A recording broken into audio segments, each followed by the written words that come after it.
Hey everyone, today's video is going to be a little different from what I usually do in some ways, yet similar in others. You know that I like to introduce you all to some niche little gems every now and then. Some truly under the radar titles that I think deserve much more recognition than they get, even if me making a video on them is of course never going to make that much of a difference. It's not like when Markiplier makes a video on something random and it's like hitting the jackpot for its creators, in some cases even letting them go from total obscurity to absolute virality, as we all know from the infamous August 12, 2014 incident. I'm sure everyone wishes they had the power to do that for their favorite obscure titles. I'd be lying if I said I wouldn't pass a bill that mandates every citizen to play Sanabi at least once in their life if I ever became president of the world. But those are not the cards we are dealt with, of course. So for me, it's more about introducing these games to the 10 people who watch me rather than deluding myself into believing I'll make them popular. The same thing goes for the YouTube channels I'd like to introduce to you today. I am much smaller than every single one of these, so this is not about giving them a shout out or anything. The 5 new subscribers they might get from this is not really going to change their lives in a very significant way, but it might help you, the viewer, find new creators to enjoy and draw inspiration from. We all love our Jacob Gellers, our Nakey Jakeys and our Brickies. These people are all above 1 million subs for a reason, and I can assure you that I never miss a video they make either. But sometimes you need to tread off the beaten path a little to expand your horizons too. Now this doesn't mean that every channel I'll be talking about today classifies as some truly underground, never before discovered deep mythical ball knowledge. You might have very well seen some of these channels or at least a video of theirs on your homepage or recommendations tab before. You might even be already subscribed to a couple of them right now. This list is not necessarily about who has the smallest size, but rather who are the most underrated among the people I follow on YouTube. If someone has 1 million subscribers and I think they should have 15 million, that means they are underrated by my metrics. That being said, there is no such extreme example on this particular list. Even the most popular channel I will be talking about today is still below 100k subs. And one last thing I should mention before getting into it is that I also disqualified any secondary channels of already popular creators or joint projects between various popular creators. There were a few more channels that would have qualified for this list otherwise, like Brick by Brick or DN Design, but I decided to introduce this rule since the list was already long enough as is. I should also note that there is going to be a good bit of variety here, catering to different tastes and content, so hopefully each of you can find at least someone new to follow after this video. Now let me explain how we're going to do this. I'll be going from the smallest creator to the largest one since I wanted to give priority to the little guys, and the format is going to be simple for each of them. I will introduce the creator in a few words, then switch between my own commentary explaining why you should pick them among countless to spend time with, and some of my favorite clips from their videos to back that up with some strong evidence. The title of the video the clip is taken from is also going to be seen on screen at all times, and whenever I make a cut to a different portion of the same video, I will let you know with a giant text on screen like this. Now I have to apologize for this in advance. I know it may seem lazy that so much of this video's runtime is just clips taken from other channels shown as is, but you have to understand, it was genuinely so difficult to pick quote-unquote best-ofs from some of these channels when all of their videos are just so good in their entirety. This is me actually exercising a lot of the restraint and keeping myself from showing even more. At the end of the day, I did try my best to balance out the clips and the commentary, but this is all I managed to do. Everything that's still here felt crucial for me to show as examples of why I like these creators so much. With all of that being said, let's get into it. First off is Ash, sitting at exactly 540 subscribers as I'm writing this. This is admittedly going to be the most awkward one for me to talk about since she is the only person on this list who is also aware of my existence and may likely watch this video. The two of us are sub to each other's channels and openly supportive of each other's creative endeavors, but don't be hasty to think that this is me showing special treatment to a personal friend or anything like that. I discovered Ash's channel the same way I discovered everyone else's on this list. That is, a video of hers getting recommended to me and grabbing my interest enough to click on it, then me watching it to the end and deciding to show her support because of how much I thought she deserved it. Those are all due to her strengths as a content creator and not because I knew her previously from high school or something. Even though Deltarune isn't finished, I knew immediately that it would be in my top 5 list. Much like Undertale, it's really easy to fall in love with, and I think that's because it never really conforms to anything. It can be categorized as a turn-based RPG, but that label hardly defines it. Really and truly, it's just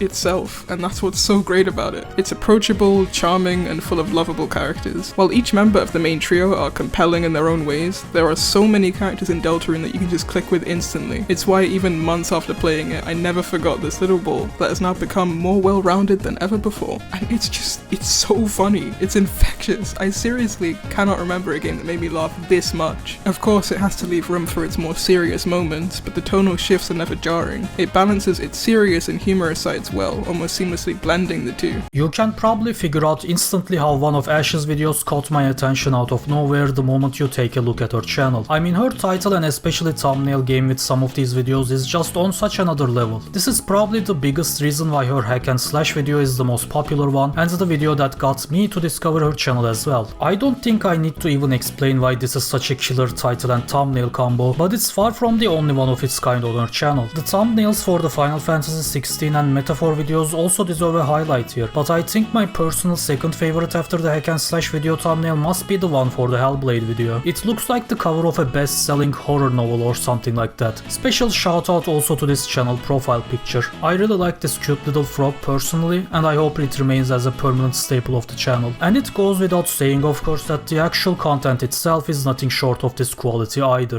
Even with my familiarity with SMT and Persona, it was a lot to take on at once. But outside of that, not much stood out to me. I mean, the menus are evidently gorgeous, brushstrokes everywhere, beautifully painted. But then the actual game... Look, I'm not expecting Spider-Verse level stuff or something, but I was just disappointed at how flat the game looks sometimes. What I mean is the character's expressiveness. A good way to demonstrate this is with one of the major character awakenings. More specifically, Hulkenberg's. Whenever there's an awakening in this game, the game pulls its usual visual novel style away and plays an in-engine cutscene for you. And while Kristen Atherin, Hulkenberg's voice actress, is just going hard, the character's face is just not reflecting that at all. Hear now my new calling, transcending all oaths. I choose life of my own will! I have to be honest, it's kinda painful. I want more. I want to see and feel what this character is feeling, and this kind of stuff just breaks my immersion. And honestly, I just wasn't being pulled strongly either way about anything other than the art style. I think what draws me in the most is the respectful, level-headed and constructive language, even when it's more on the critical side, and also how it's usually paired with something positive for a more balanced approach to presenting it. It's just the way I like to do it in my own videos a lot of the time as well. The cutscene with the two pyramid heads was really good, but I preferred how they would appear next to James in the original instead of walking towards him. The symbolism there is way better. The fact that they appear behind him and that he turns around to face them to properly face his guilt feels more impactful, as opposed to the remake where they approach him like he's on trial or something. But I liked that the main part of the song didn't start until the fight properly started, because it gave James more room to talk. And the fight itself is really good. Every time I play it, it feels like the intensity of it bleeds through the screen. It pairs 2D and 3D elements to create this beautiful VHS comic cutout look. I found myself being sucked in for hours, sometimes from just staring at its menus. It's not a perfect game, it is in fact a very flawed and buggy game at times. There was this horrible bug that I experienced where I couldn't even access the main story anymore, but I highly recommend it, because when it works, it works. One more thing I love about Ash as a creator is her bravery to tackle topics that I wouldn't dare even touch with a 10-foot pole while they're still relevant and everyone is heated enough to get into a fist fight over it. You could absolutely never catch me making a mixtape video in this current climate we're in, that's for sure. Going back to an old drama topic years after the whole thing blew over to give your take on it is one thing, and there's nothing wrong with that of course. Ash herself does this sometimes too, but when the whole internet is still up in arms one way or the other about a certain topic, it can become really intimidating to add to the conversation right then and there. Not only does Ash have the balls to do very much that, but she also has this sense of justice around it that I really adore. Girl just goes, someone needs to be the voice of reason in this shitstorm, and throws herself into the fire for our sake. I like everything about it except the story. I would say that I'm in the minority there, but it's a little hard to tell at the moment. The last time I checked, people were comparing this game to Hitler. As always, please try the game yourself. Social media algorithms tend to fixate on the worst and exacerbate it. so I'd like to talk more about the other games released this year. Seems like Mixtape is the new game to pick on, and unsurprisingly a lot of the criticisms I'm seeing are the same ones I've seen hundreds of times before. This is a movie, not a game. Something woke indie slop. It's so boring that any discourse around games on social media just inevitably devolves into this garbage, and as much as I could have easily dismissed this and continued working on something else, this stuck out to me because I couldn't really find anyone who was able to engage with Mixtape in a reasonable way. And there were things I liked and disliked about Mixtape that a lot of people seem to gloss over, so I'd like to have a more civil discussion about all of it. Next up is Blinkehyo, sitting at just around 1,000 subscribers, or maybe I should say disciples in this case, because I'm going to be real with you, man. The first time I came here was to just watch something while having dinner, and I ended up contemplating my life before I was even finished with my plate. And I'm a fast fucking eater, mind you. Time hardly ever moves in a straight line. It jags at times, moving so slowly that you can hardly perceive it, while in other cases, a memory can carry on a little while farther than words can describe. The something most don't mention about life is how fleeting moments are. How a day, a month, or even years with the people you love could be flying by with the rug being pulled from under you before you can realize it. It's okay to consider yourself average in a topic that you're tangentially interested in, and see yourself as learning more to get into a topic. Because despite the many subjects I'm interested in, it's actually more terrifying to get to know more about a subject than it is to have comfort in what you already know information-wise. But unfortunately, the Dunning-Kruger chart sees me blight. It knows that I don't know nearly enough to enjoy something. It knows that I don't know. And no matter how much I try to learn about a thing, it'll never amount to knowing a thing. Which brings the hammer back around to me. The more I know, the less I know. And I get the feeling that knowledge is designed that way as a base. Turns out Uncle Iroh got bored in the spirit realm and decided to start an anime review channel to pass the time. Now don't expect every single video here to be dropping a life-changing wisdom nuke just because I said that, but if I had to point out one common thing shared by all of Blink's videos, it would be the presence of real shit. The landscape of creativity has dried up for the higher echelon of YouTubers, and now we're all stuck with the husk of what they once were before. And it's sad seeing them manage to make it as far as they have, only to coast in the revelry, taking up the view and obscuring far more talented creators that either give up due to their efforts not being worth it, or being tucked away into their respective niches, making them incredibly difficult to find without knowing who they are. I'm going a bit off script here, but I think the way the world is going right now seems to be feeding us towards, perhaps the best way to say is a lack of autonomy. We are no longer people who are interested in a thing. We are selected and sheep-bred into a pattern, ones that default into a simplistic way of being, rather than just being the person who can select what we want to select. Blink's videos just have this unapologetic level of authenticity and sincerity to them that I adore. There's always a bit of self-reflection in there, or some astute observation about life and the human condition that ties back to what's being analyzed. He commonly uses the game or anime of the day as a jumping off point into his personal experiences or some valuable lessons he learned throughout his life, or vice versa. This is not a new concept, of course, and a lot of creators do the same, whether it's occasional or frequent. So I can't lie to you here. I think what makes Blink stand out this much among them for me is how relatable I personally find him. There's almost this expectational feeling locked behind this phrase, like making it to a certain subscriber count is a rite of passage, rather than the artistic outlet that it once was. At least initially it was for me.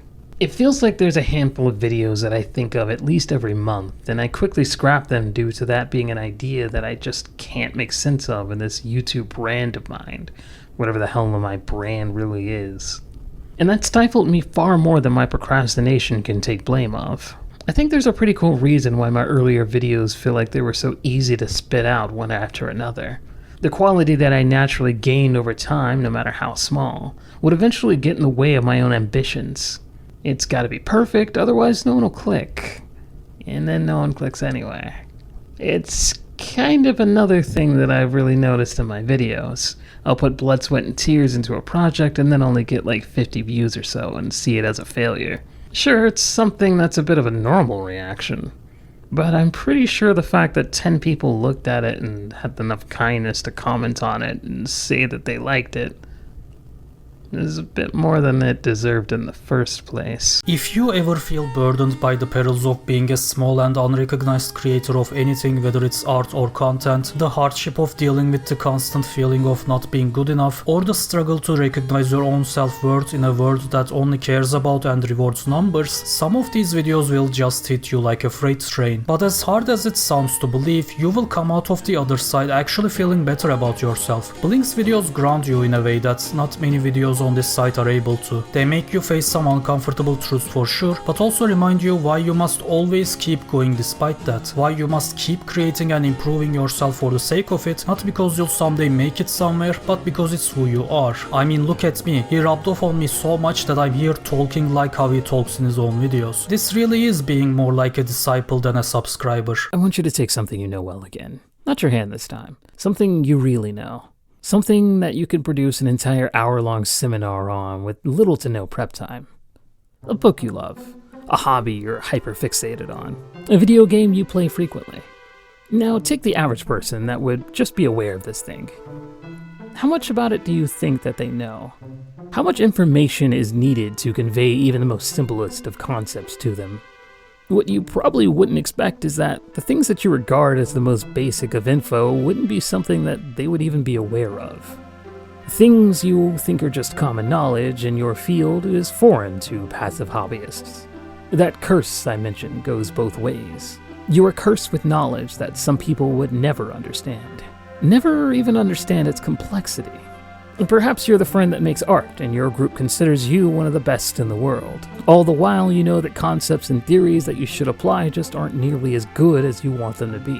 Could you be the guy that destroys at local games like chess or CSGO, but you know that there are people out there with techniques that are impossible to execute? Are you so good at something that you don't even know it because the curse of knowledge is so foreboding that it locks you into perpetual frustrations that infinity is so out of reach that others haven't even realized it yet? Well, congratulations! You made it out of the Valley of Despair and into the Hills of Enlightenment! Because everything you learn from here on out isn't just knowledge. It's your creed. It's who you are now. You are chess. Actually, no, chess still terrifies me. Next up is Auranym, sitting at almost 18,000 subscribers as I am writing this. I'd say Auranym's videos are just as authentic and sincere as Blink's videos, but what makes the difference here is the sheer coziness of them. Watching a Blink video is like if you were drinking at a bar with your friend, and then all of a sudden he says something so unexpectedly profound that you just kind of sit there speechless for a moment and go, wow dude, holy fucking shit. Watching an Auranym video is like if your mom said the same profound thing and then also made you the most hearty lentil soup, wrapped you in a warm blanket, read you a bedtime story, gave you a little pinch on the cheek, a kiss on the forehead, and told you everything is going to be okay. I found myself repeating the same paths, weaving through the same trees, over and over, the wilds trapping me in that nasty cycle. But when I found myself there, stuck in that dull stupor, I would look to the stars. I would remember who I'm doing this for, remember why I'm doing this. I'd step back, take a deep breath, and watch the same familiar comets rolling by the same familiar glittering constellations. Because even if the stars are the same now, in this time, they will one day move freely again. I think it's easy to feel alone while stuck in a time loop. Those around you having no idea what's going on, repeating their lines dozens of times, and only deviating when you yourself also deviate from the script. It feels like the world around you is stuck, the stars frozen, the wilds shallow. But I also think that this feeling doesn't have to be so overwhelming, even if it seems that way. We just have to remember that these stories, individually stuck in their own time loops, do have a way out, an ending. We just have to remember the types of questions that these stories ask. Remember how other stories felt when being present in them, and remember how it feels to keep going through them and triumph over them. So even if we feel stuck, we feel alone, trapped in the cycle, we just have to remember that there is a way out. The darkness of despair will not last, and there will always be a way forward. A trail to follow, a sunset to reach, a starlit night sharing stories of our adventures. Experienced apart, one day brought together. There is such a magical sort of feel-good energy in these videos for me that I can't get anywhere else. They just make me feel warm inside, and I think that comes from a variety of factors. First is of course the adorable visuals in these videos and even some of their thumbnails. I've seen many creators before using their cartoon sonas to present their videos, and I'm sorry to say this, but most of them are getting absolutely mocked by this one with a tenth of the detail. It's a perfect example of how less is more sometimes, and it's much more important to have a consistent, coherent vision than having the most high fidelity and over-designed character around. Auranym's little pixel art sona and the few blades of grass they sit between are just perfect at giving off the right energy when considering the types of games and topics she talks about most. Each dark world is made up of random junk in real life. A deck of cards, a laptop, an old TV. And Chris and Susie, much like young kids, create stories to tell and worlds to live in with these items. In manifesting the dark worlds, metaphorically, I mean, these two kids find their sources of escape through, well, play. Play. That childlike pastime. That innocent escape. That opportunity for us, even those of us stuck in mundane modernity, to authentically engage in color, in adventure, and in ourselves. But eventually, Susie moves past it. She realizes that this same song and dance is getting old. It's not helping anymore.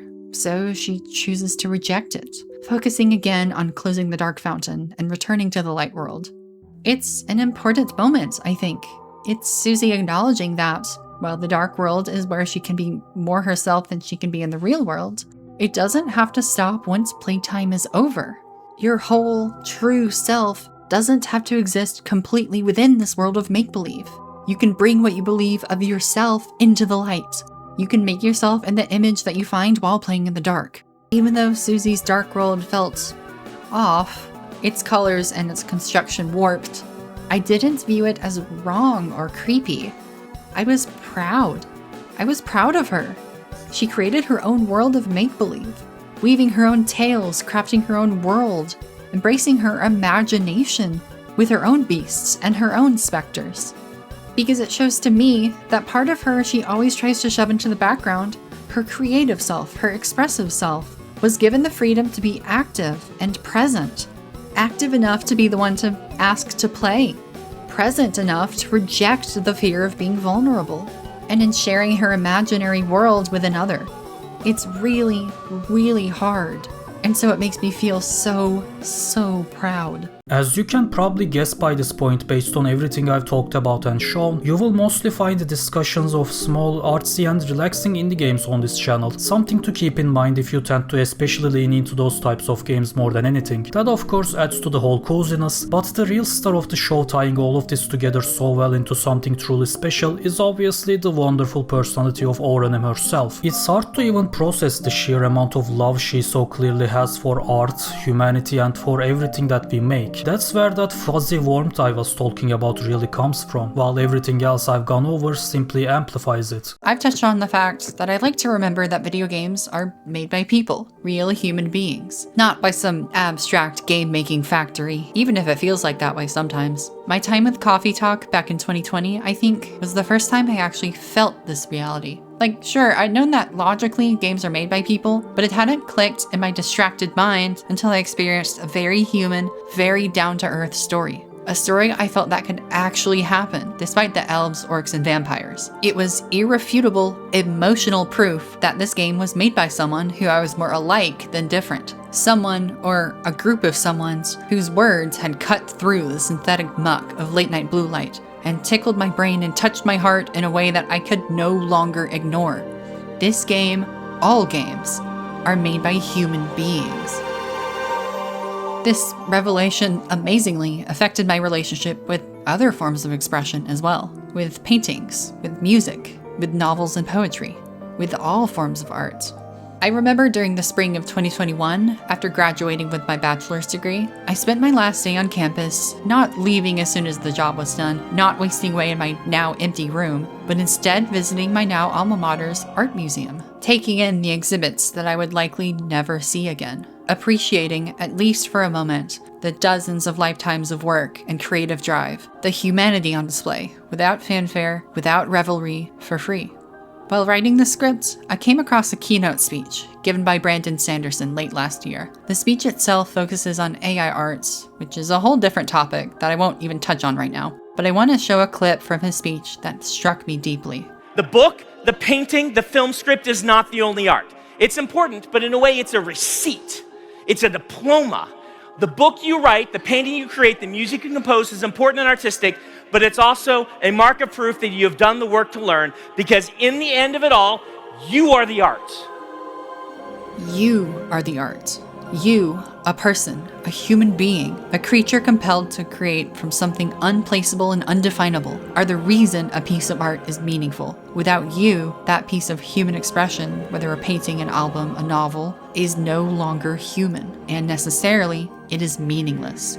And so I seek art because it is human. Because I can witness the dedication to honing the craft, and I can see or hear or read the pieces of the artist vulnerably splayed across the screen or the canvas. And I can feel that the artist, whoever, wherever, or whenever they may be, is real, is another human being like me. Alright, if you stopped crying now, you little pee-pee piss-piss boy, it's time we move on to the big leagues. This is the point where the chance of you having already encountered the channels I will be talking about greatly increases, because a handful of their videos have definitely been greatly favored by the almighty algorithm in the past. Nevertheless, I think they're still deserving of these spots judging by the number of views they usually get outside of those outliers. There's still nothing to scoff at, of course, but I'm sure you can clearly see the point I'm making when you look at Honeybat, sitting at 48.6k subscribers as I am writing this. I found her thanks to the Bloodborne essay she made, as did probably almost everyone that's following her now. Because I mean, just look at how this beast compares to the rest of her stuff in views. It's so crazy that this video feels like just as big of a breakout hit as Bloodborne itself to me by now. I cannot even begin to tell you how many times it's been recommended to me while watching something else, and that still keeps happening to this day. YouTube really likes this one to the point where it's treated like the Bloodborne video everyone should watch, and I would therefore not be surprised in the slightest if you've already seen it. The funny thing is that I actually haven't, and that's of course not because I don't want to watch it, but because I have not yet played Bloodborne. And that's of course not because I don't want to play Bloodborne, but because the only reliable way to do so is getting a whole console that's no longer being made. I could go for a funny Bloodborne PC port / remaster bit here, but it stopped being anything but sad at this point, so I won't even bother. Anyway, the absolutely insistent way in which this video kept being recommended to me made me finally decide to at least check out Honeybat's other videos to see if the channel was actually any good or not. And as you can guess, I got my answer immediately. If we knew how the game was going to go, there'd be no point playing, would there? He says that the unknown defines our existence, and that he's found so much happiness in it so far. But the prophets return him to that worst memory again. They keep flicking back and forth through Cisco's memories, but always circling around Jennifer. Jennifer young on the beach when they first met. Jennifer in the park. Jennifer and their new baby son. Jennifer dead under the scaffolding. Always Jennifer, Jennifer, Jennifer. Cisco asks the prophets to stop bringing him here, that it's painful for him to be here. He has to explain, as calmly as possible whilst confronted with his dead wife over and over, what death is, and that Jennifer's lost to him. There's no returning to her, and she can never return to him either. A linear creature has an endpoint. But the prophets tell him that they aren't the ones bringing him here. Well, not quite. They just keep repeating, "But you exist here." And they're right. We keep bouncing away from Jennifer, but always circling back to her, like a tidal pull towards her, the gravity that shaped his life. He's still ruled by his time with her, by his love for her, and all the good she brought to his world, and his grief for her. We see her corpse again and again, as Cisco sees her in his nightmares over and over, unable to come to terms with his loss. The prophets ask him why, if there's so much joy in the way your species navigates time like you've told us, why do you keep returning to this moment? Why do you exist here? And he realizes that it truly isn't the prophets forcing him to be here, it's his own grief. This is where his mind dwells, and so when given a canvas to be freely represented upon, this is where he returns to, over and over. He exists here.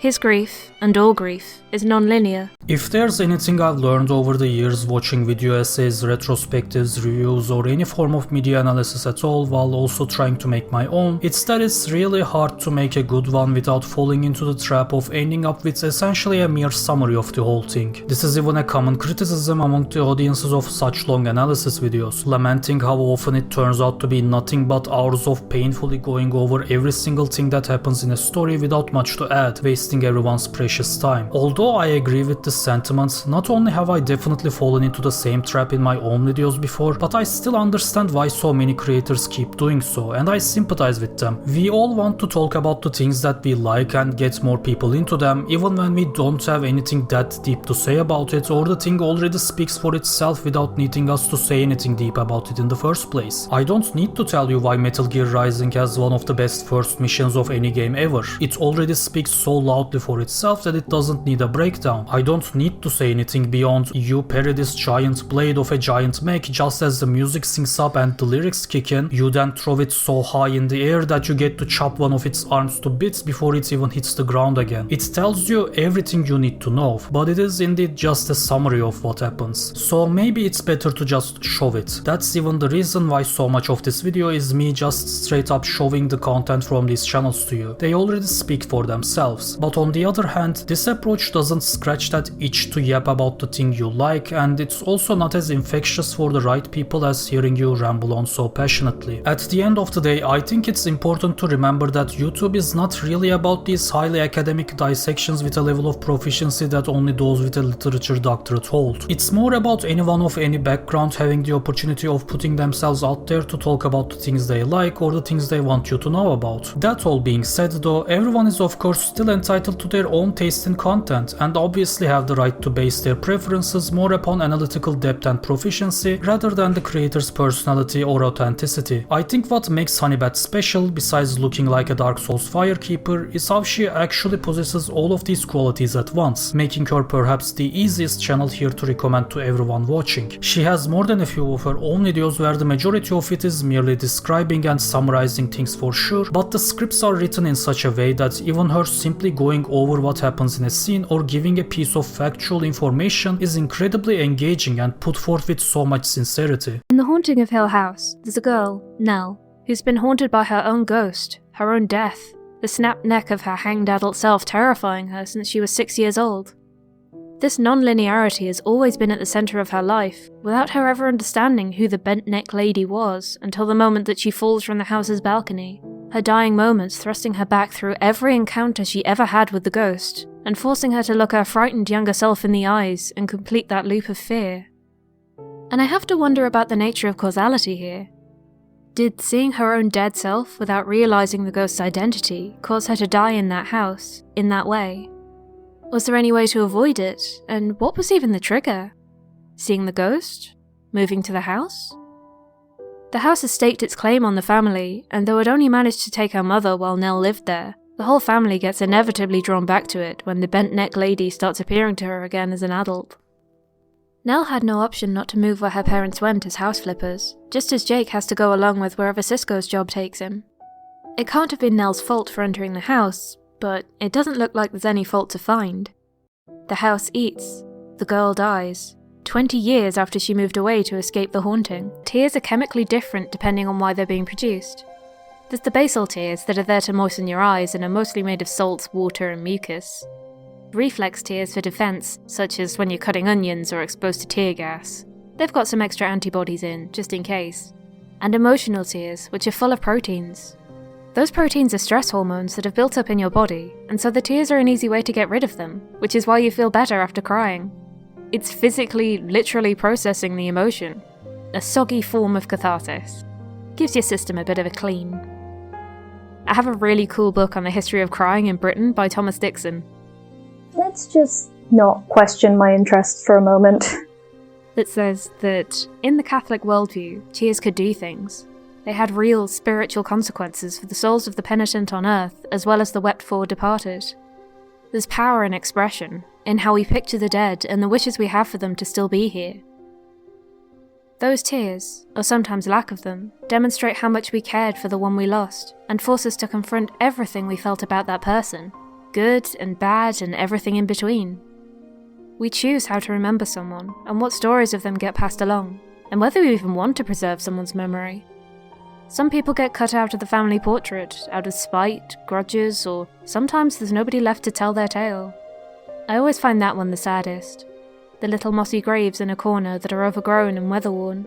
The analysis is also not just one block at the end after everything is summarized and every necessary piece of info is given. It is instead smartly woven into it all, every sentence from start to finish another piece of the picture rather than just a frame. I think it's also important to give credit to Honeybat's wife here as the script editor, not just because of her contributions to the content, but also because of how heckin' cute and wholesome that is. It also couldn't have been more fitting for me to learn that from anywhere else but the Signalis video, honestly. It's the kind of reveal that just makes you go, oh yeah, that makes sense. It's like finding a vegan at a falafel shop. But jokes aside, I think this video specifically deserves a special mention. It's no secret how much I adore Signalis, so I am obviously a bit biased here, but Honeybat's video on it in particular just hits all the right points and more for me. The biggest reason I'm so in love with this game is how open to interpretation everything is, down to even the most minute details. Yet enough is still clearly communicated to the player no matter how much they make of the rest, that the themes of love, sacrifice and perseverance will still punch them in the gut all the same. You just end up deeply caring about so much in this game while understanding so little and with so much to dissect on your hands that it buries itself into the depths of your mind like nothing else. Honeybat also gets this exact thing I'm talking about and describes it in her own words, which already makes me feel like we're in such perfect sync when it comes to this game. But then she goes ahead and also dives deep into the psyche of my goat Chandler as well, whom I dedicated a good chunk of my own analysis to in a video I made before, talking about how he makes for such an incredible foil to Elster and how they're really two sides of the same coin. I feel that he is such an important key character to this game and it wouldn't have all worked as well as it does without him, which is why I sometimes feel that he goes a little underappreciated and even flanderized somewhat. So I was really happy to see Honeybat not only give him the credit he deserves, but also go over the same reasons as mine for why he's such a well-written and fascinating character. Overall, this might be my favorite Signalis video on YouTube, which is really saying something since there's no shortage of them in the slightest, and I can assure you that I've also watched my fair share of them. Normally in these video essays, I try to explain important lore of the story,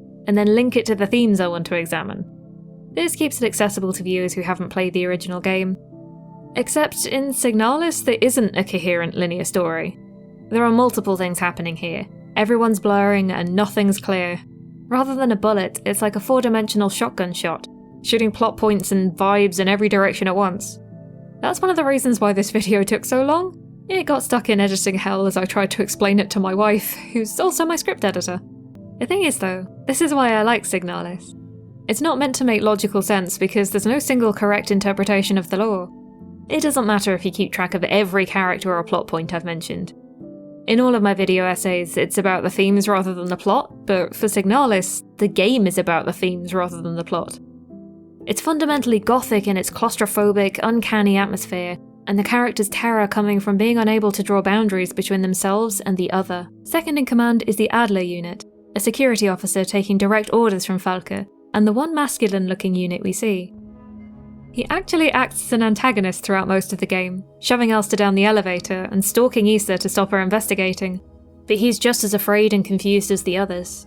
He just masks it better. Adler runs a tight ship, ordering interrogations that frequently result in death, starvation, and torture. He follows rules to the letter without question. Or at least, he didn't used to question.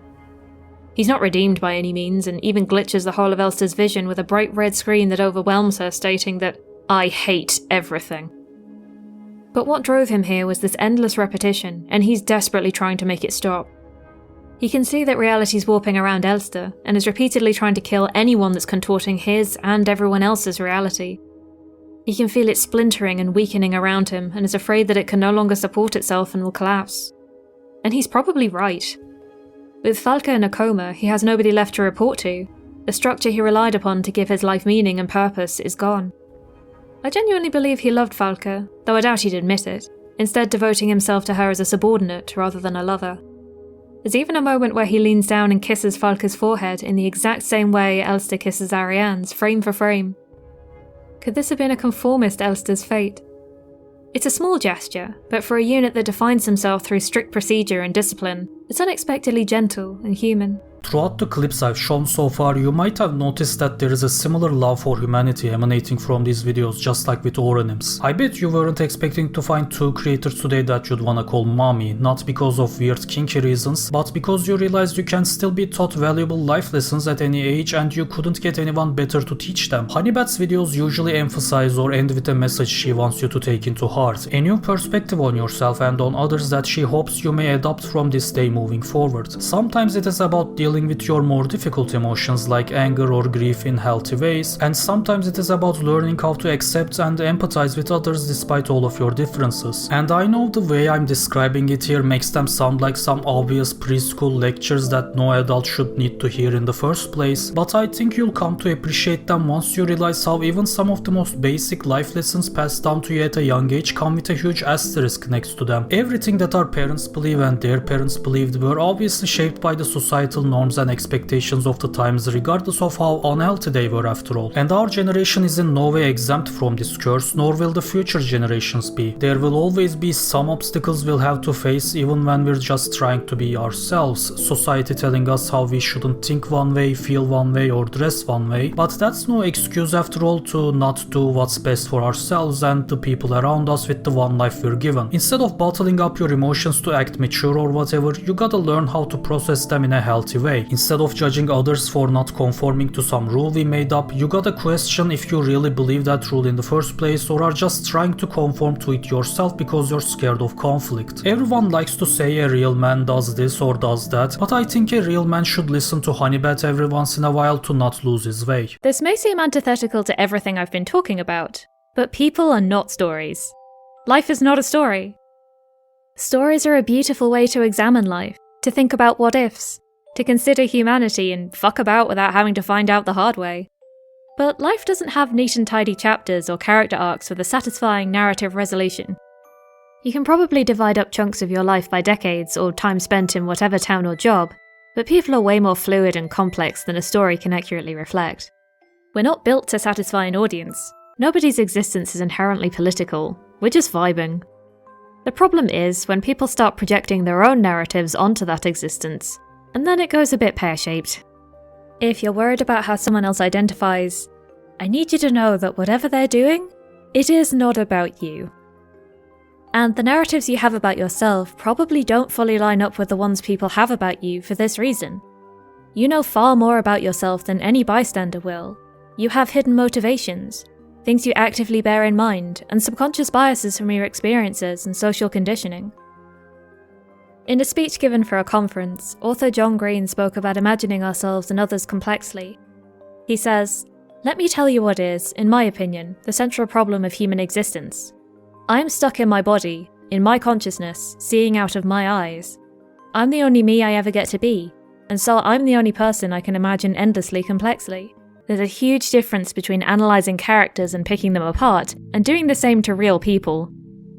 Please, don't expect a nice neat arc or wholesome representation from a real human being." As my love said when I rambled at her about this script, people aren't carrier bags. Stop putting ideas in them. And I agree. You can't project your own experiences onto a real person, or view a real person as a metaphor or idea. Making them a symbol is a strange form of living martyrdom, and not viewing them as an autonomous, real, living person. It's a disservice to a human's authenticity. People can't just be one thing, and would you really want them to be? In that John Green speech I mentioned earlier, he says, "Inside my body, I see myself in non-literal ways constantly. In fact, it's impossible for me to imagine something so endlessly fascinating and complex as myself without symbol and simile and metaphor. And I think that's the reason why I see myself in all of these stories, and all of these games mean something to me. Each of them break down the idea of how we see ourselves and each other, and how it's impossible to consider the complexities of human existence without narrative or symbol or story. The world is a series of stories we tell ourselves to make sense of the world. We soften some things and put particular focus on others according to which memories we want to preserve and who we want to be going forward. We live according to our values. But we can't forget that we have agency, and we're complex. Give yourself a pen and make notes in the margins. Examine and annotate your heart's contents to your heart's content. Paste in pictures. Colour in. Write your own future. But don't lose yourself along the way, getting tangled up in what you think you should be. Don't get too caught up in your own head. Take your past and present selves by the hand and consciously step forwards together. Just be.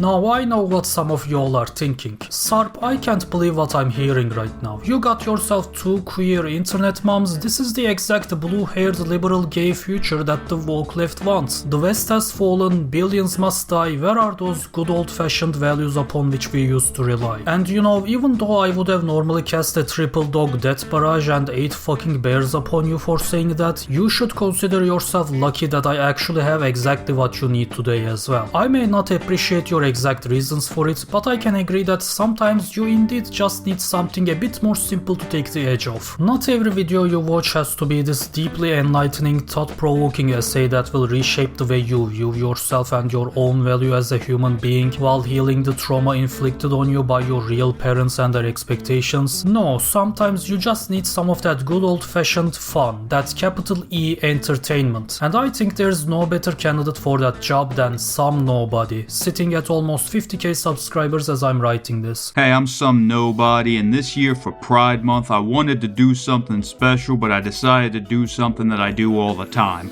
I'm gonna yap about a character I like and try to sound smart while I explain why I like them, but this time the character happens to be gay. You know, for a straight guy, I'm pretty picky about my LGBTQ representation. What I primarily mean by that is I don't care for representation that feels disingenuous like with Overwatch.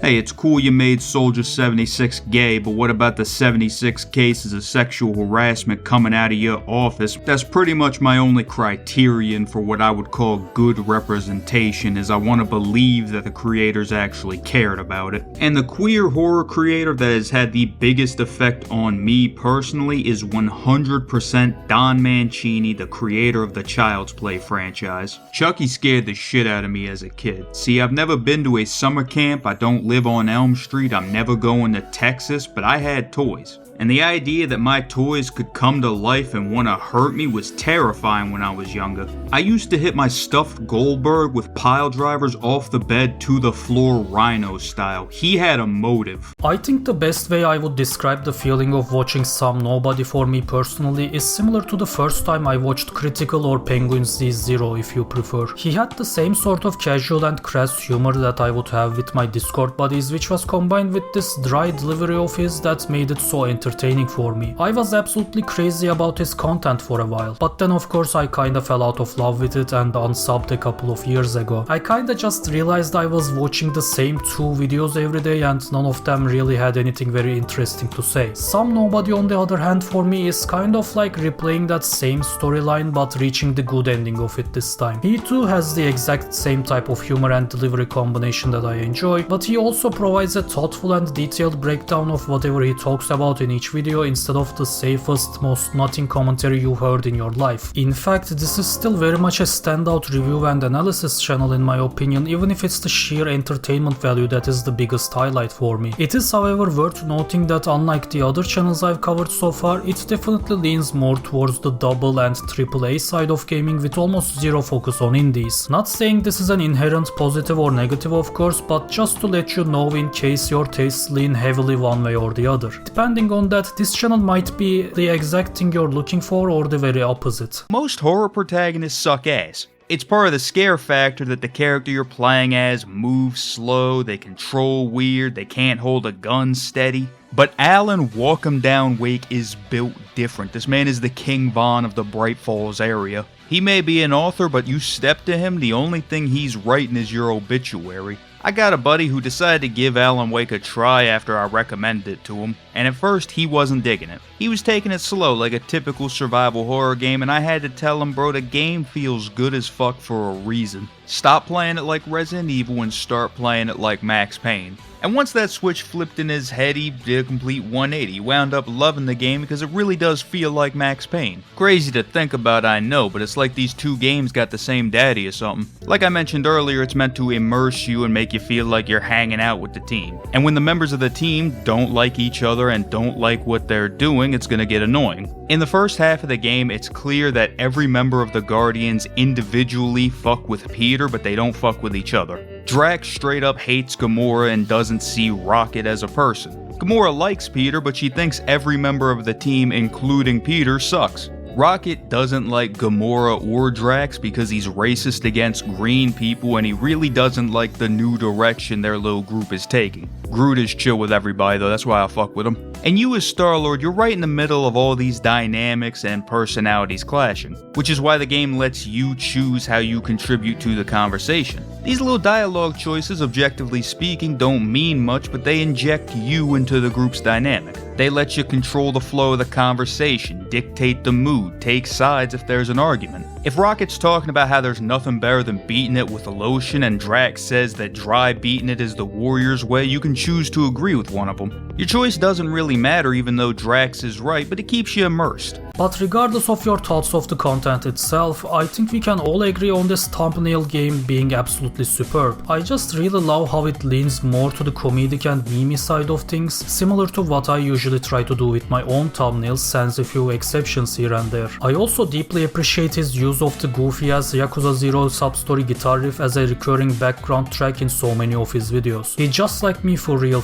And one last thing I want to give a special shout out to is his Resident Evil videos in particular, especially his most recent one on the Resident Evil 3 remake. This might be my favorite video on his channel period, and thus I wanted to include a few clips from it, but I couldn't pick anything specific. So just do yourself a favor and go watch the whole video from start to finish if you liked anything I've shown you from the channel so far at all. And to show you even more before we move on to the next channel, I still picked a few clips from another older Resident Evil video he's made that's my second favorite. There's no need at this point for me to hide that I have an obvious preference and thus bias for these games over most of the other ones he covers, but what can I say? Sue me if you want for caring more about Resident Evil than fucking Back 4 Blood or Marvel's Avengers. Jake is a perfect fit for the game that he's in. Jake Mueller represents everything wrong with Resident Evil 6 and everything good about Resident Evil 6 simultaneously. His existence by itself is a nonsensical bit of writing, but he's the only character whose story isn't totally off the rails. He feels like a 14-year-old's OC, but he's actually got an arc and shows some depth. You go and read Albert Wesker's biography on like the Resident Evil wiki or something, it's literally paragraphs upon paragraphs of evil shit, 2 sentences talking about how he had sex and conceived Jake, and then right back to evil shit for the rest of the biography. And you know what?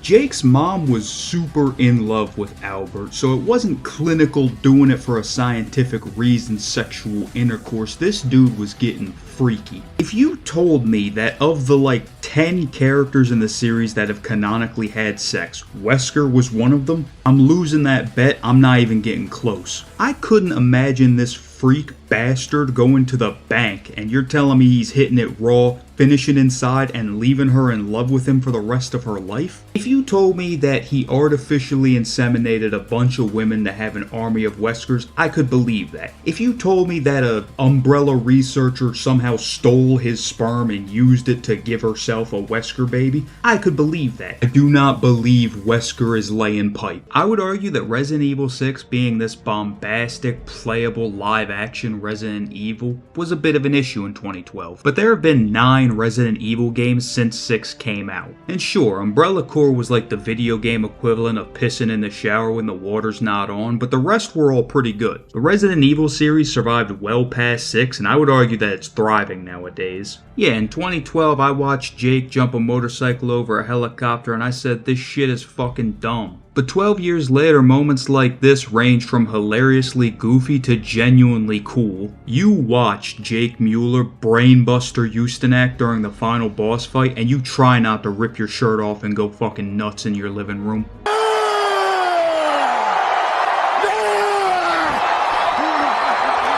So here we are at the final stretch, and this last one is for the sickos out there that only want one thing and it's fucking disgusting. Listen, I know what you sick freaks are really after. You're out there going, what is this lovey-dovey wholesome bullshit, Sarp? You think I go onto YouTube to hear about art? You think I'm out here looking for therapy or funny jokes? We're in the year of our Lord 2026 and I cannot even think about anything besides the fact that we're all either going to be in a war zone or hooked up to the AI hive mind torment government nexus before it's the end of the decade. I, for one, proudly raw dog our horrifying current reality and spent every waking minute of my life monitoring the situation. From Gaza to Ukraine, Iran to Venezuela, whatever global conflict happens without my knowledge happens without my consent. I sleep to Hassan and wake up to Atriok, and I know more about Trump than I know about my own wife. I get all my opinions from breadtubers and all my news from my autonomously refreshed Twitter homepage wired straight into my fucking brainstem. I have a problem and I don't want a solution, Sarp. I want it to get worse. It's not enough that every single goddamn corner of the internet is already about politics. I want more. I want to hear more about the child rapist billionaire cult, the big tech oligarchs and government surveillance. I want to have fucking nightmares over this shit every time I get an hour's worth of sleep before I'm back to scrolling. Sarp, you don't understand. I need this. I need more politics. Feed me more politics, father. Well, my stupid fucking chat son. In that case, let me introduce you to the double trouble, the dynamic duo K and Skittles, sitting at 76,000 subscribers as I'm writing this. Hey, it's K.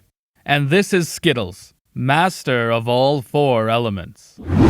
And these boys right here, well, this is Brian Big Boy Knitzko and Michael Tortellini DiMartino, the creators of Avatar. Following the success of The Last Airbender, Brian and Michael set out to create a more mature follow-up series that would introduce nuanced political themes.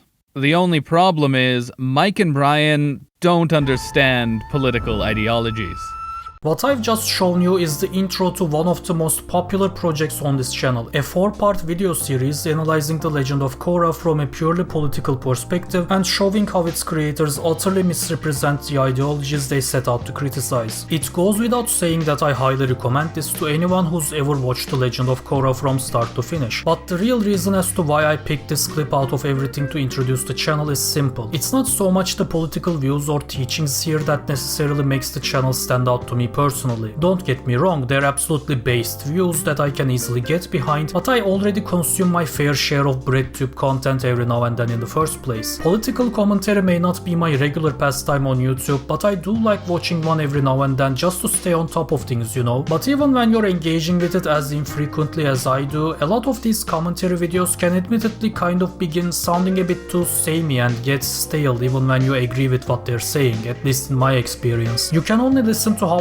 Reagan and Thatcher fucked your wife and killed your dog with neoliberalism so many times by itself, which is why a lot of these channels use media analysis as a way to lead into that. Problem is, they usually seem more interested in wasting my time with stupid bullshit like the Daily Wire, Mr. Bircham or fucking Mr. Beast games for some reason, instead of covering actually cool media like The Lighthouse and Snowpiercer the way my goats here do. I mean, if you ask me, it should be a crime to remain as a political commentary channel for a certain length of time without ever making a dedicated video on Disco Elysium. K and Skittles don't just have the political knowledge but also the ball knowledge to back it up with. Disco Elysium might only be common ball but Citizen Sleeper? Now that's what I'm talking about, brother. That's how you can tell these guys are a couple of real ones. If creating a new category of worker allows us to circumvent workers' rights, then by creating a new category of person, we can circumvent human rights. The sleeper is effectively a slave. You are literal corporate property. The human whose mind yours is based on does have certain rights, which is why they had to consent to being put into cryogenic sleep and a copy of their mind being used in this new body that is not legally human,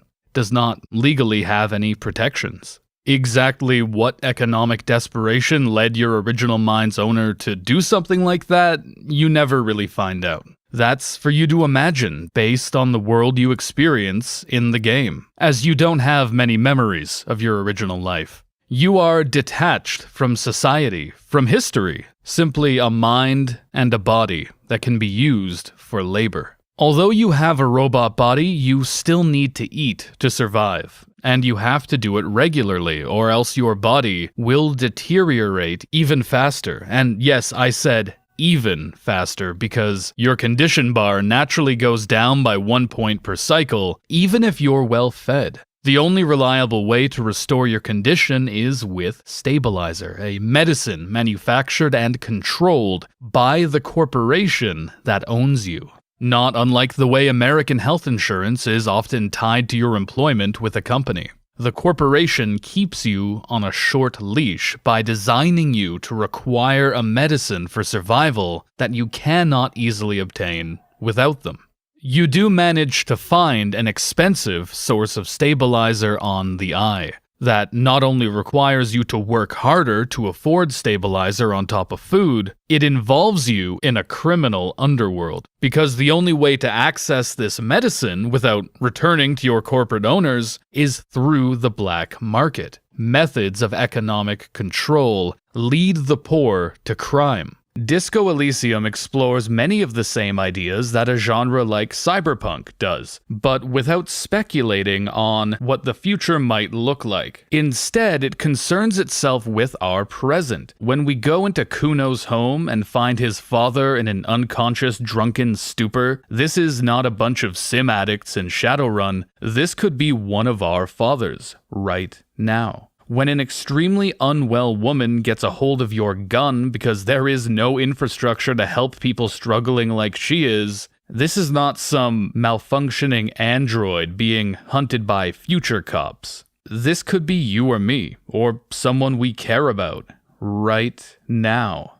The cold confidence of power in Joyce the Wild Pines rep is not some hyperbolized super corpo buying and selling people on the future dark web. This is your manager, your boss, the people who own us right now. These two videos, from which I've already shown such shamelessly long sections, are what I'm going to dedicate the majority of my showcase of this channel to. That is not only because they are my absolute favorites on the channel, but also because these two games have some of my favorite writing in the medium as a whole. Though to be fair, that might as well be the case considering the sheer amount of text there is to go through. I think it's fair to say that if you're going to make your video game basically an interactive book, then you better make sure the writing is more than a few steps above the industry standard. But even when it comes to media that I do not care for this much overall, Kay and Skittles still touch on things about them sometimes that I had not thought much about before or seen discussions of elsewhere. The best example of this is probably their Squid Game video. I do like the show overall, mostly due to how much I enjoy certain aspects of it like the acting and the character drama, but I've always found the overarching plot to be kind of stupid and thought it was one of the most overtly basic and uninteresting critiques of capitalism I have ever seen. These feelings only got stronger as well the more the show pushed its depictions of desperate people becoming monsters under the promise of not only life-saving but life-changing riches. It is a completely valid point to make, but by the end of the last season, we had a bunch of greedy men literally trying to murder a newborn baby just to win like 9 billion won instead of 8 billion or something like that. It was ridiculous compared to the relatively more grounded first season, which I only ended up liking more after watching Kay and Skittles' video on it. It was able to provide me some new perspectives and things to appreciate, the most notable of which is the role these pink guys play in this whole ordeal. I was already kind of aware of it beforehand, but I couldn't have so perfectly put it into words the way Kay does here. But the contestants are not the only ones in prison. If the contestants are the poor, the desperate, the working class climbing over each other to succeed in a system that encourages ruthless competition, then what does that make these guys in the jumpsuits? This is your middle class, your managers, and the enforcers of the laws of the ruling class. As a Western viewer, we only get so much media from South Korea, so it's hard not to compare Squid Game to some of the work of director Bong Joon-ho, who, as I explore in my Snowpiercer video, is really grappling with the role that the middle class, particularly intellectuals, play in a capitalist system, and in movements that challenge that system. Not dissimilar to how Namgung is pulled out of a prison cell in Snowpiercer, the middle class in the game also find themselves imprisoned. Despite spending their days literally destroying the lives of the people beneath them, every one of the pink jumpsuits ends their day in a cell. If the room the contestants stay in evokes a mass detainment facility, not unlike the kinds used for refugees, the pink jumpsuits live in a much more private, classic prison cell. They eat the same prison food, but just a bit nicer. They're still under the control and surveillance of the people above them, but at least they don't have to worry about being attacked while they sleep. It's not even a gilded cage, it's just a slightly less shitty cage. Notably, it is also a more isolating cage. The contestants have the opportunity to discuss the game and form alliances due to their communal living situation, while the jumpsuits must adhere to strict regulation regarding when they can speak. They're not even allowed to show their faces. There's a reason the minor affluence of the middle class doesn't seem to make people's lives less miserable. This clip, while of course being a great showcase of media literacy, is however also a good example of why I usually don't engage with this sort of content that much. Simply put, it's depressing, isn't it? It's not like we're all normally unaware of these truths ourselves, but why would we deliberately go out of our way to feel even worse than we already do when simply engaging with politics in the first place basically feels like doomerism by itself at this point. I thus completely understand why so many of us try to distract ourselves with other topics as much as we can. It's not because we do not care or wish to stay ignorant to the world's problems, but because it honestly sometimes feels like the only way to even stay sane at this point. And when we do feel the need to engage with it, it's all about how we don't have the power to change anything, how everything is already in motion and on its way of getting even worse. Even if we're told we can do something, it usually doesn't go further than voting for that candidate instead of this one, or things like raising awareness, marching, protesting, organizing, donating, or signing petitions, all of which many of us have seen fail time after time after time. As if the way activism is most commonly portrayed and talked about in media does not already do enough damage to its reputation, the sheer number of times we've witnessed nothing but even further cruelty come out of it has left many of us hopeless. And to motivate us despite this hopelessness, we are usually not told that there is in fact still the possibility for a better future, but that inaction will make the already bad future even more catastrophic. If we don't all organize immediately for climate change, it will be too late to ever revert its effects. If we don't all come together as a species against AI right now, it will kill us all in the next few years, and so on. How is it any surprise then that there is such a trend among the new generations just choosing cynical nihilism to rot in bed doom scrolling all day as they wait for the inevitable collapse? This is why I love these games so much, for going against that idea and insisting that even in the darkest times and places, we can still light a fire and gather around it together. That's what makes these games so special to me, and seemingly to Kay and Skittles as well. The Greenway is basically farmland. Food production takes place here in a self-contained ecosystem. Further in is the Haifa commune. Finding this place dramatically changes the dynamic of the game. Before, you were constantly struggling to afford food and stabilizer, in a permanent state of precarity, and even subject to engaging with organized crime just to get the medicine you need to survive. But in the Haifa commune, you can spend 1 dai to work a shift, and in return, you get not money, but a cycle's worth of food. There's no negative outcome to this check. It doesn't matter if you rolled a 1 or a 6 that day. From each according to their ability, to each according to their need. You contribute as best you can, and you eat. Suddenly that sinking feeling when you start each day and roll a bunch of 1s and 2s, when you're too burned out, too disabled, too stretched from all the things you need to put your higher dice into, it disappears. No matter what, you eat. It's so jarringly different from the rest of the eye. Even in places where you've made friends, real relationships with other people, you still have to pay up to get what you need, because they have to pay to eat too. Your relationships are dominated by the logic of capital. It's so unconditional and downright warm at the commune that I kept expecting there to be some twist. In most other stories, there'd be a twist. Such an equitable society usually can't be allowed to pass without some dark side to counterbalance it. I was reminded of the commune and the cannery town in the Outer Worlds, where the peaceful, semi-anarchist lifestyle of this commune couldn't be left unassailed. So their leader was written to be motivated by personal grudges, and their fertilizer was human remains. They had to have a dark side. A good thing just can't be good. Good things, of course, are impossible. But in Citizen Sleeper, the twist never comes. In fact, the more you do for the commune, the closer you get to a botanist named Rico. She helps you to grow mushrooms that can be refined to make your stabilizer. These little fucking vials that have been tormenting you all game. The often extremely costly medicine without which you will die. You can grow it. In the dirt. For free.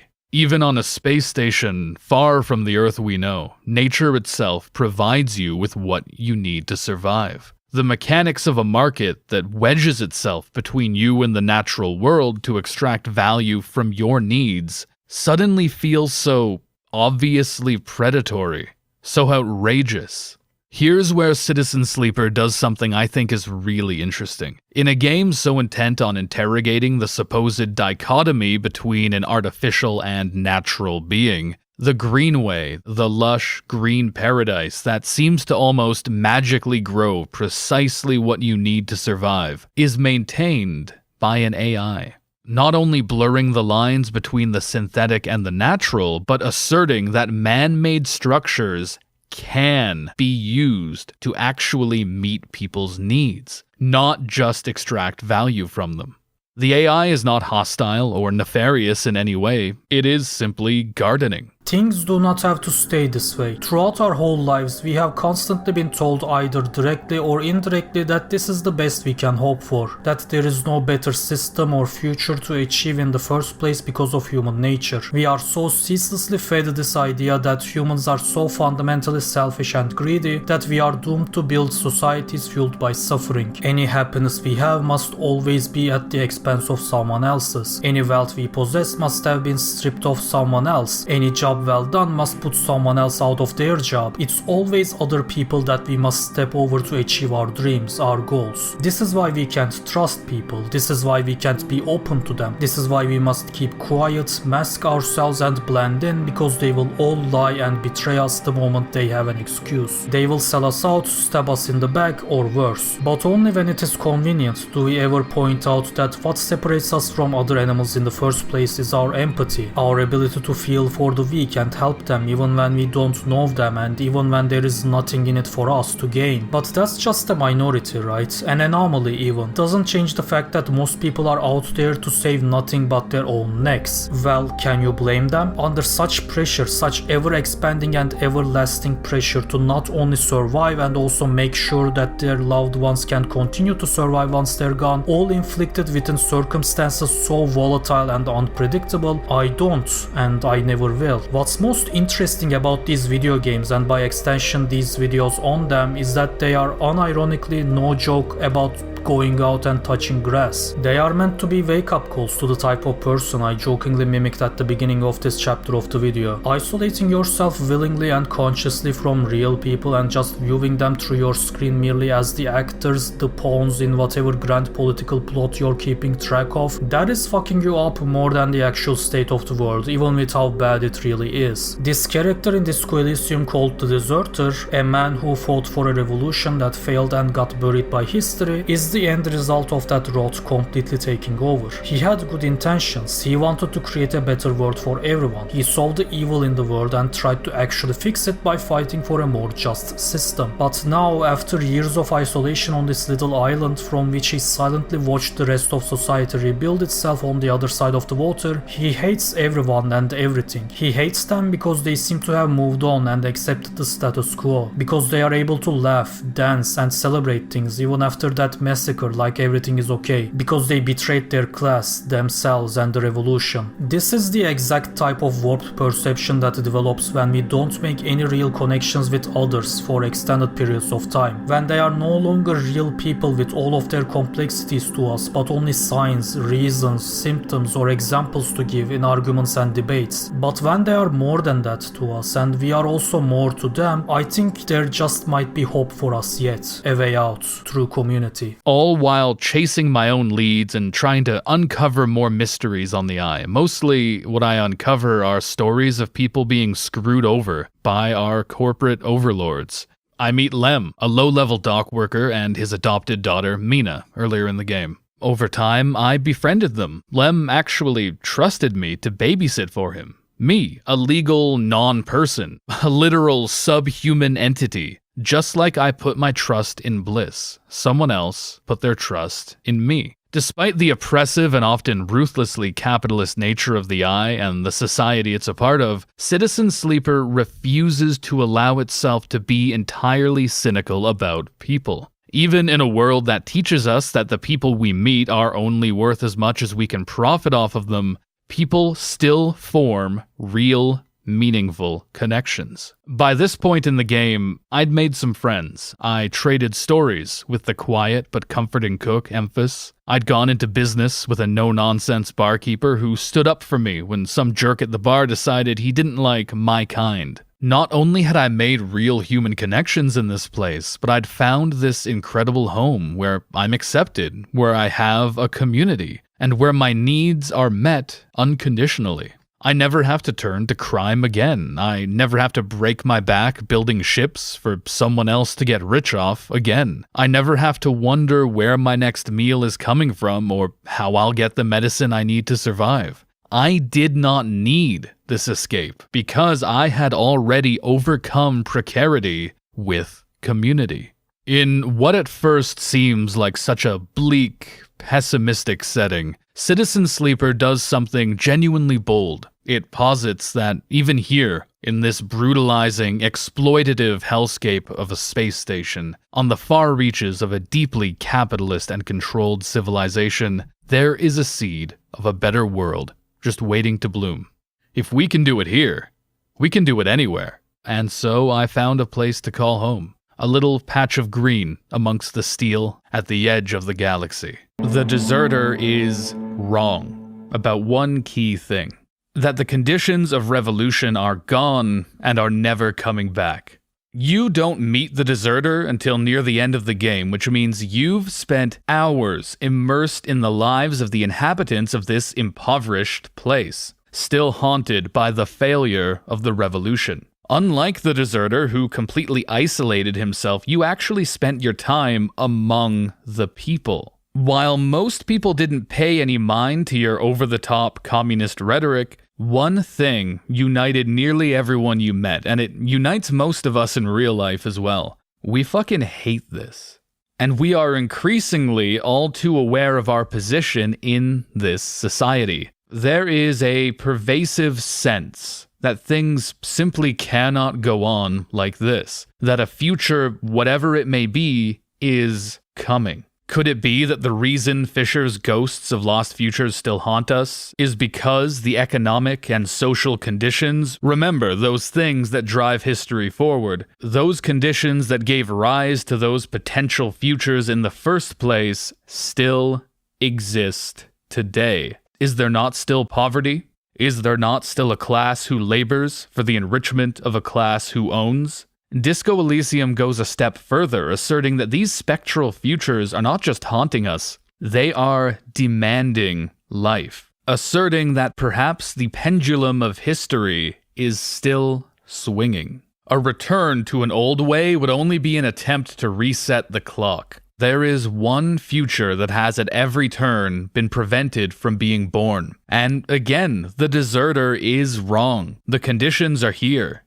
They couldn't be better. The deserter nearly kicked off a war between a militant union and the Wild Pines Corporation with a single shot. The case you came to Martinez to solve may be as small as the murder of one man, but that murder is at the center of an enormous class contradiction that seems to be heating up by the day. The reason I decided to make this video is simple. It's no secret that it's not great out there right now for artists and creators due to obvious things we're all much too familiar with by now. You've already heard terms like outrage culture, engagement baiting, and slop economy before. I don't need to explain to you what they mean. We don't just encounter these trends every once in a while anymore. We're living in the epicenter of a gigantic shitstorm, trying to make ourselves heard through all the thick muck. I'm not saying that because I think I am as worthy of being heard as the creators I've talked about today. In fact, it's because I think otherwise that I wanted to dedicate this video to them. I know there are still countless like them out there, passionately trying their genuine best only to stay buried under an impossibly large mound of trash, treasure, and everything in between. But let's be honest, even if trash is not in the majority right now, and I highly doubt it it isn't, it definitely at least feels like we're moving towards that point at a horrifying pace. It would have already been difficult for creators to compete against one another to escape from obscurity if it was just a race among themselves, and for viewers to decide what to fill their small plate with from this giant all-you-can-eat buffet when everything looks so delicious. But at the grossly enshittified point we have reached now, the buffet has begun expanding at a speed none of us would have even thought possible before, only for that expansion to introduce rancid, rotten trash for the most part. For every new talent, every new display of genuine passion, there's 100 new AI-generated shorts invading our search results. For every video that wants to actually discuss what we've seen of the upcoming God of War game, I see dozens upon dozens that just, I don't know where to even start with this. I just genuinely hate with all of my being what the internet and by extension media discourse has become lately. Woke this, LARP that, force a new divisive topic everyone, around which every single fucking drama and news channel can circle jerk each other for clicks until it becomes inescapable even if you have zero interest in what's happening. You will be force fed whether you like it or not. This shit is not leaving your homepage, your recommended tab, your Twitter feed, your Instagram reels. Eat your outrage culture slop, boyo. It just becomes really tiring sometimes, making me wish there was an easy way to shut off all these voices and do what I come to the internet to do without any distractions. And then I see something from channels like these that remind me how that's still possible. Amidst all this mess, I see some nobody post a video about how much he likes Alan Wake 1 of all things, something that has nothing to do with anything that's currently a hot topic, something that was clearly solely made because someone wanted to make it. And I don't think I need to explain to you why I just appreciate that so much. I'm really happy that I discovered these channels. They've honestly been like a safe haven for me recently, and I wanted you to come take a look in case you could use that as well. I really hope that it's been of help to you in some way, especially if you've also been disappointed lately in the current state of YouTube. I honestly don't know what the future of this website is going to look like, but it's nice to know at least that there will always be those real and sincere voices to be heard despite everything as well. With all of that being said, as always, take care of yourselves and thank you for watching.